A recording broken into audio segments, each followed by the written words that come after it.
What's going on, everybody? It's your boy PTK Blam back in the building with another weekly video. How is everybody doing this awesome and amazing week? Got another banger video lined up for you guys, but before we get into today's huge news, make sure you hit that subscribe button, hit the like button if you're enjoying the content. Shout out to everybody who's contributed to the biggest month here on the channel. You guys are freaking amazing.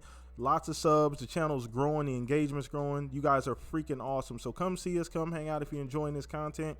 Come back. You know, we do it every single week, so thank you for that. Now on to today's news. So obviously, if you're an Xbox fan like myself, this Xbox Microsoft-ABK deal has been looming, and some of us, a lot of us pretty much, have been waiting to see things move. And today was a huge win. A big domino fell for Xbox, or in Microsoft's favor. As we know, it's been a bit of a rough month for Microsoft and Xbox in general, you know, from a lot of some of the negativity swirling around the community. So something like this is huge going into a June show. You know, you can definitely take this momentum and carry it in, but what I'm talking about is the EU came out today and actually approved the deal for Microsoft and ABK once again, which is huge. Actually, the rumors were true. You know, we usually get these rumors and they don't work out, a la the CMA deal. You know, we thought that was going to go through, and obviously it was a complete opposite. This one actually worked out. So this is huge for Microsoft.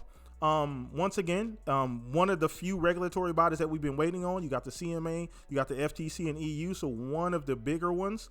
And this is now, they can finally, this puts a lot of pressure back on the CMA. And the CMA came out and actually doubled down on their thoughts today, right after the EU announced that they were going to approve this deal. And they essentially doubled down on their stance that they're using the cloud as their excuse, basically saying, look, this market that doesn't exist, we have no idea what the market is going to look like, but we want to protect it. So essentially, they're protecting something that doesn't even exist at this current point in time. And they still have the same concerns, although they were presented the same evidence and the same remedies that the EU were presented, and the EU still came with a completely opposite response. So it's kind of ironic that the adult in the room showed up, looked at the evidence, made logical decisions, and actually approved the deal. And this is what we thought should have happened, because Microsoft has been essentially walking on eggshells trying to appease these regulatory bodies for the last year and a half, trying to make this deal as smooth as possible.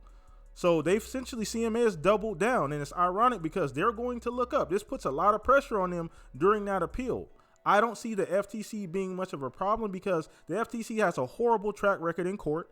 Microsoft has a ton of money. The FTC's argument was about the same as the CMA's.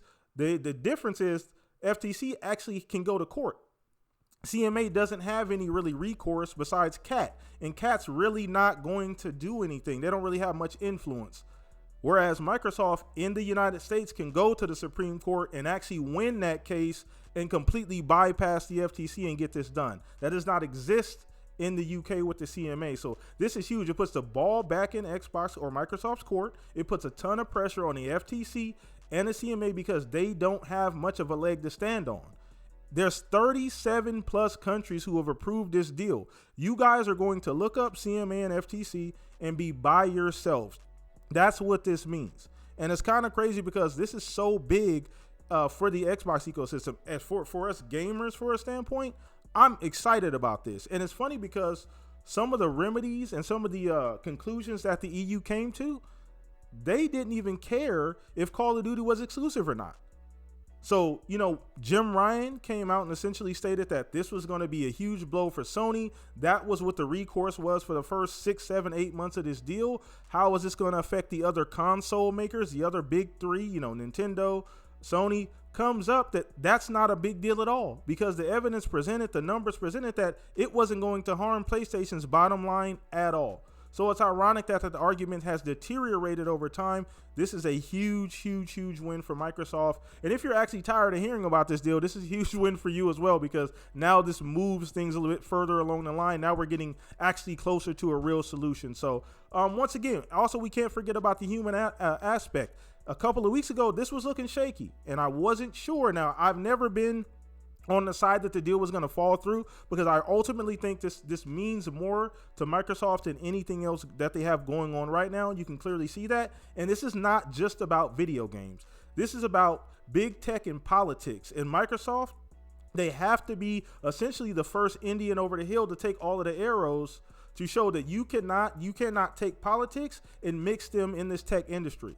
You cannot just come over here and regulate everything and throw your weight around, you know, if you're a politician or you're in politics in this industry. We're trying to push innovation. We're trying to push consumer-friendly things. You're not going to come over here and try and tell us what we can and can't do. Your job is already to regulate us. As long as we're not doing anything outside of those regulations, leave us alone. Let us innovate, because you guys really have no idea, you know, what it takes to thrive and innovate in this space. You're looking at it from a political standpoint. That's what the big picture is. And ultimately, that's what I'm most excited about. Later on down the line, this may not be so difficult for other companies that want to try and attempt to do things like this. And that's ultimately the big win, as well as the people that actually work at Activision Blizzard. This is a huge win for them. And Bobby Kotick, and they actually put out an article today, and I'll put it up on the screen. I'm just kind of overlying the victory for them and how excited they are about that the EU actually approved this deal. And this is a huge win for the people that work there. Look, they want to get off that Titanic. Bobby needs to take his money, get his check, and go on vacation. He needs to be nowhere near Activision. And the sooner this gets done, that becomes more of a reality for the people that work there, and they can finally get back to what they do best, which is just make video games and not have to worry about the boys club that was built over there at Activision Blizzard. So this is exciting. And on top of that, at the end of the day, you know, being able to have these games in Game Pass, you know, from a gamer's perspective, I'm excited. I need all of these games in Game Pass day one, to be honest with you. So obviously, I'm super excited about this, but let me know what you guys think down in the comment section. How do you guys feel about this? You know, the CMA doubling down, the EU actually approving a deal. What does this mean for the future of tech? Also, what does this mean for the future of Microsoft and Xbox? Well, once again, man, hit that like button. Appreciate you guys checking out the videos. Once again, we got the Shop Podcast 302 this weekend. Come check us out, man. Appreciate you guys. Peace out.